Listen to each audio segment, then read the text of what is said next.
Buenos días. Hoy es jueves en abril. No sé the número, pero mañana es mayo de uno, viernes. And from tomorrow, you're going to be able to buy this. See, I'm here to sell you something again. This is what I do on here. I sell things, try to sell things, try to sell my wares, so to speak. Anyway, this is a live recording of the band that wasn't planned, or it was strictly by accident. Myself, Dimi Diro on drums and Vince Louis on bass. We were just in France last week playing concerts in Paris and Rennes again and Périgueux, which we always enjoy being with Mark and his crew in Périgueux, Perpignan and Limoges. But I want to say this was recorded the last time we were in France, but I could be wrong. Anyway, it was recorded Thursday the 22nd of May 2025. By a good fellow called Bruno, and I'm going to try to pronounce his last name here and get it terribly wrong, I'm saying. Magendre. That's probably fucking really badly pronounced. But Bruno is a great fellow whom often, well, at least when I'm in Rennes, he'll send me an email a couple of weeks out from the concert and ask if it's okay if he films it. And if he sends us a copy of the video, and if we like it, he uploads it to his YouTube channel. Anyway, he's done it before and he does a great job. This, I'm not sure what kind of mood I was in, but when I got sent the video, I was watching the video and I was thinking, okay, you know, it looks great with the colors and the lights and stuff like that, big stage. But I thought the sound was like kind of wild and raw, and there was a certain energy to the sound, and the band was playing really well that I was like, fuck, we were kind of really on it that night.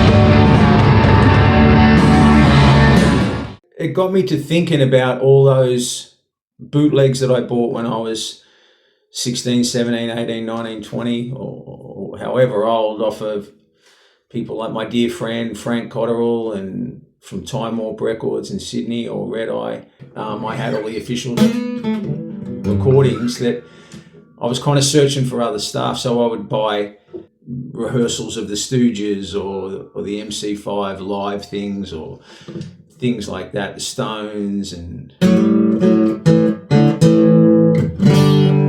Flaming Groovies things. Anyway, I would buy all these bootlegs, you know, just to hear more and more and more of these people playing and singing and stuff like that, and songs live. But this recording kind of reminded me of something like that.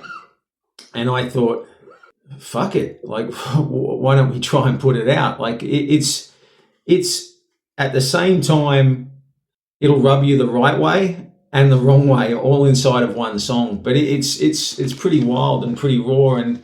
And what Bruno captured, he was just standing basically at the front of the stage with a little handheld video camera, and you can actually see him again by accident on the front cover. I didn't know that until I got these CDs back, that it was actually him standing there and he'd made it onto the front cover. It was all by accident.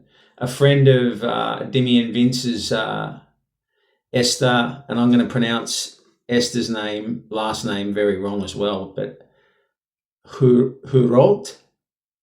That's, my apologies to both Bruno and Esther for pronouncing your last name badly, but that's the best your old mate JC can do. But Esther was there taking photos of the night. So once I got the idea in my head that we could do something with this recording, I was sort of searching for what I could do image-wise for the package. So Esther had taken some great photos of the band. There's one here on the backstage and stuff like that, and she randomly took the front cover photo. And there's also got her photos inside there, if you can see them there inside, myself, Dimi and Vince. So we used all of her photos to put it together with Bruno's recording.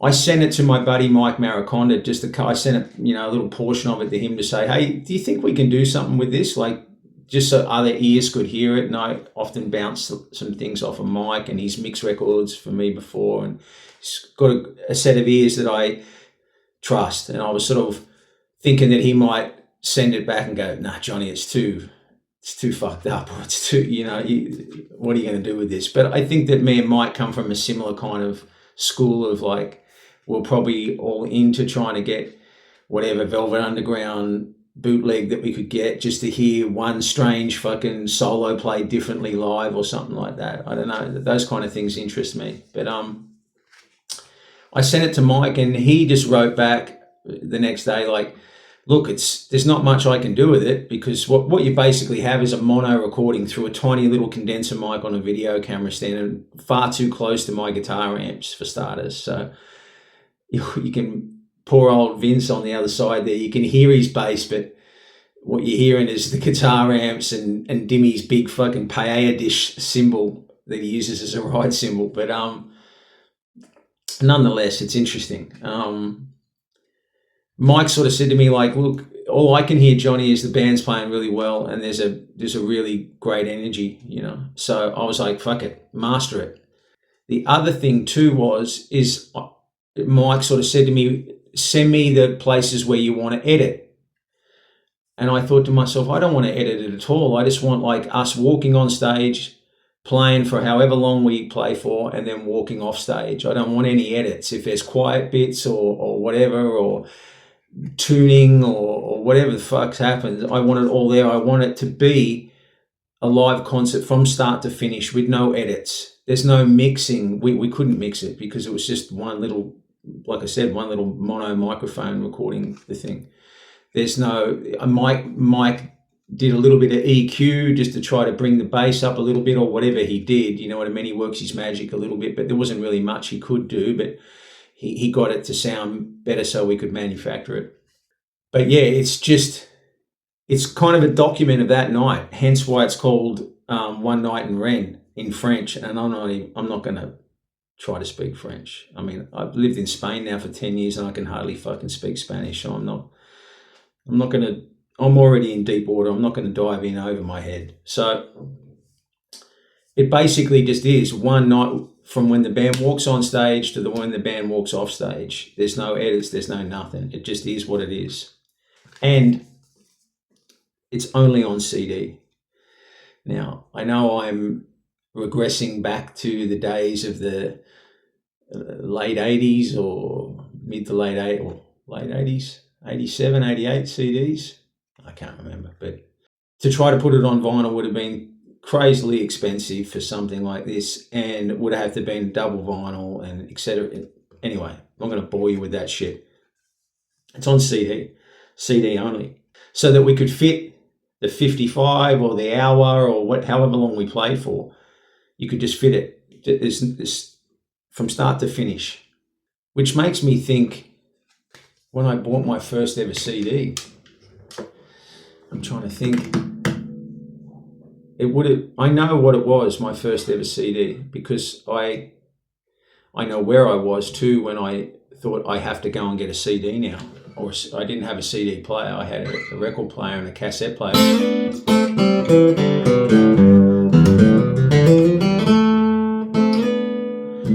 Now, I'm trying to think what year the New Christ record Distemper came out. 87 or 88? 88 maybe. Maybe it was even 89, but 88, somewhere around there. I was working in a factory on South Creek Road in Cromer, screen printing. That's when I was used to be a screen printer. It was a Thursday afternoon or a Friday, and I can't remember if it was Double J then or Triple J, the radio station. But the New Christ were doing an interview on the radio station that afternoon. To promote their new record, which I already had on LP. I bought it the day it had come out. I was, and still am, a big fan. But I was listening to the interview while I was working away screen printing or something like that, and they played a couple of songs off it, and they were asking them questions and stuff like that. And then they played a song that was familiar to me, and I didn't know why at the time, but it was because I'd heard it. I think I'd heard it live or something like that, but it wasn't on the LP. And I was sort of sitting there thinking to myself, I have all their material, I have everything that they've recorded. Like, why don't I know this song, inside out kind of thing? And once they had finished playing the song, they back announced it and said, it's the bonus track on the CD release. So that afternoon, after work, I was straight down to Sandy's Records at DY to talk to Nigel, and Nigel had a copy there on CD. And I bought it, and Nigel was kind of laughing at me, sort of saying, but what are you going to do with it? You don't have a CD player. And I'm like, no, but I have to have it. He's like, but you already have the LP and the singles and everything. And I'm like, no, but I have to have this too. Like, there's a song on here that's not on there. And he's like, but how are you going to listen to it? So I found a friend that had a CD player or some way of making a copy of that CD onto a cassette so I could listen to that one bonus track. So that was my first CD. Now it's 2026 and I'm releasing something on CD only, which I don't know if people buy them or not anymore, but I do. For me, it's just about having the music. And if I'm traveling and I don't want to carry LPs around with me, I want it on vinyl if I can get it and it's easy to get. That's my preferred format. But I'll buy it on CD. It doesn't bother me one bit. I've got a CD player. I just want to hear the music. That's what I want to hear.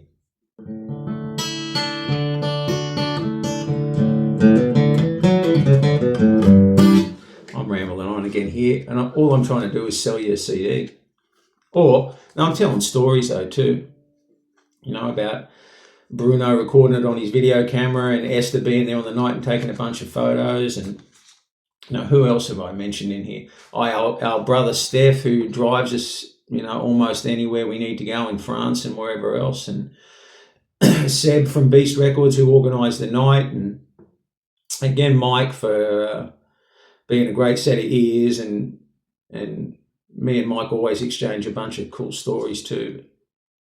But I had some help with this with Mark from Golden Robot Records, so I appreciate that. And anyway, there's a bunch of people thanked on there and stuff like that. But it's an interesting little document if you're into that kind of thing. If one night, band playing live, no fancy edits, no fancy mixing, no fancy fucking nothing, just the way it probably sounded if you were standing in the front row of 400, 500, 600 people and too close to my two guitar amps.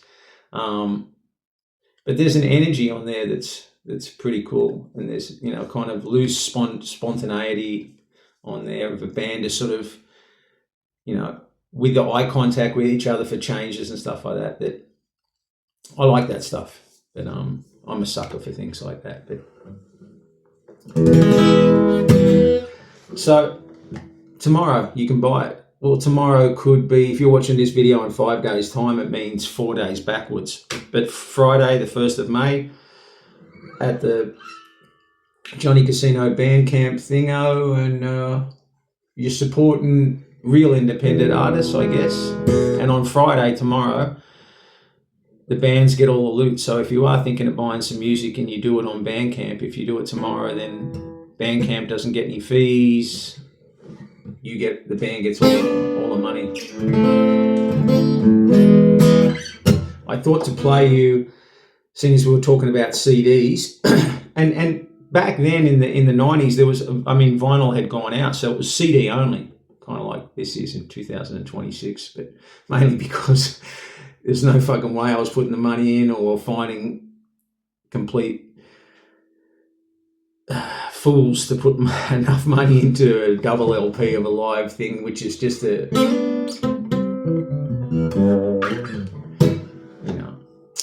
document of an evening. But I reckon it's kind of interesting. I thought to play, seeing as we were talking about my first time I ever bought a CD, I thought I'd try to amble my way through something that was on that CD, the first ever CD that I bought. So I'm going to try to play something off of that.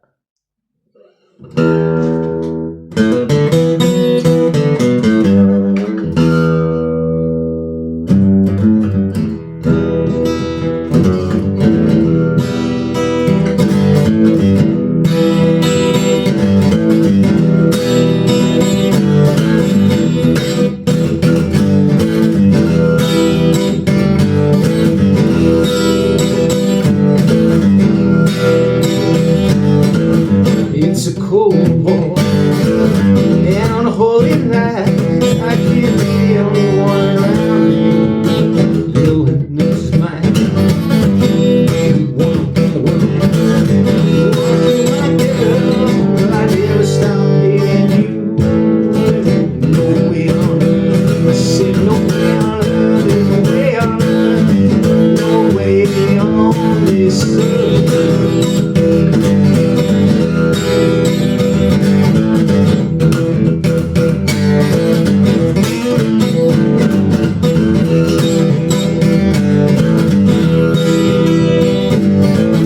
I'm never gonna serve. I know what it's worth. You don't know by now. Well, you'll never learn. And you can't be sweet, even though how to hurt. When I was clean, I was. You covered me with dirt. I said, way on earth, there's a way on earth, no way on this earth. I said, no way on earth, there's a way on earth, there's no way on this earth.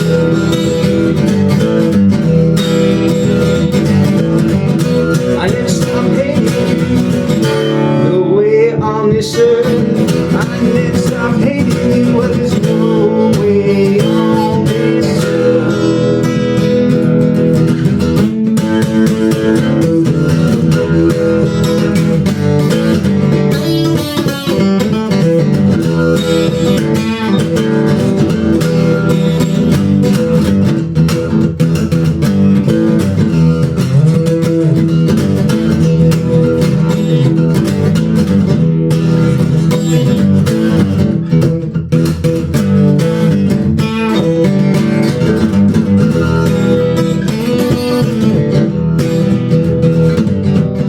It's a cool war, and on a holy light, and I can't be the only one around. Even on mine, and you can be sweet, but you know how to hurt.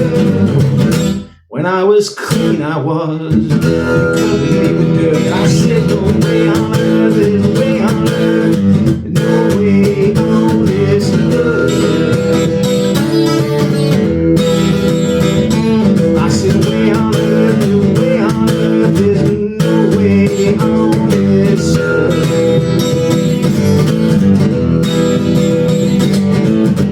I never stop hating you, no way on this earth. But I never stop hating you, but there's no way on this earth.